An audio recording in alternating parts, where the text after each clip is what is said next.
야랑야랑 정치부 김민지 기자 나와 있습니다. 첫 번째 주제 보겠습니다.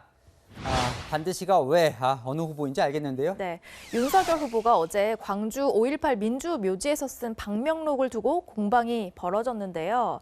지금 화면에 나오고 있죠. 이 5월 정신 반드시 세우겠습니다. 이 문구를 두고서입니다. 그래요. 저 중에서 이제 반드시 저게 논란인 거죠. 네, 이경 민주당 선대위 부대변인이 먼저 문제를 삼은 건 맞춤법이었습니다. 반드시가 아니라 반드시라면서 이 한글도 모르다니 실언과 망언이 진짜 실력인 듯하다 이렇게 비판했는데요. 윤석열 후보는 이렇게 반박했습니다. 반드시가 아니고 똑바로 이런 뜻입니다. 호남 출신 동료들이 잘 쓰는 말이에요. 반드시 한다 이런 얘기를 반드시 해라 이런 얘기 많이 하거든요. 그러니까 반드시라는 게 이제 기울지 않고 바르게 이런 뜻을 가진 표준어예요. 네, 맞습니다. 참고로 홍영표 민주당 의원도요. 지난 4월 5.18 민주묘지를 찾아서 민주주의를 반드시 지키겠다고 방명록을 쓴 적이 있습니다. 그런데요, 논란은 여기서 끝나지 않았습니다. 이재명 후보는 잘못 쓴 게 아니라면 더 문제다 이러면서 5월 정신이 비뚤어져 있다는 의미냐고 공격했는데요. 윤 후보 측은 반듯하게 잘 쓴 글을 비난하고 조롱하는 사람들이야말로 5월 정신을 삐뚤어지게 왜곡하는 사람들이라고 반격했습니다. 네, 참 이 문구 하나 두고도 이제 치열하군요. 네. 자, 윤석열 후보도 다른 건으로 또 반격을 했던데요. 네, 아시다시피 이재명 후보가 지금 엿새째 현장에서 기자들의 질문에 답을 안 하고 있잖아요. 윤 후보가 바로 그 점을 꼬집었습니다. 2030이라니까요, 후보님.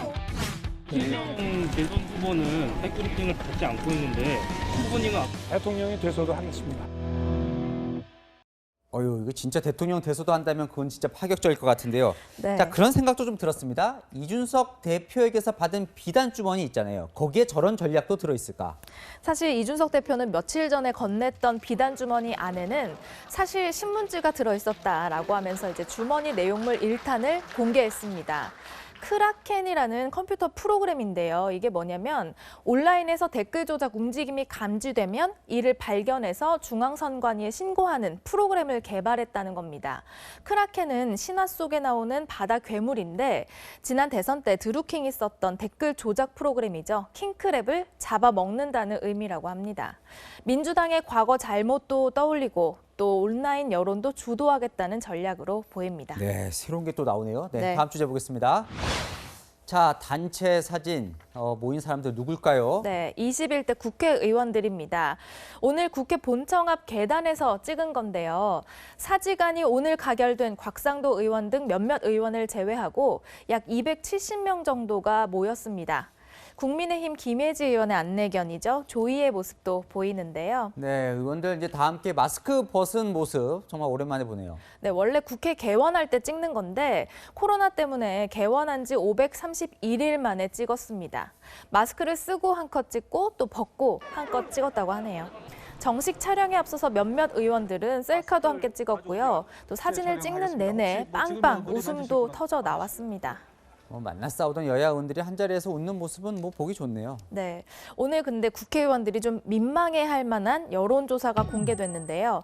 우리나라의 정치 수준을 평가하는 질문에 삼류라는 대답이 1위를 차지했습니다.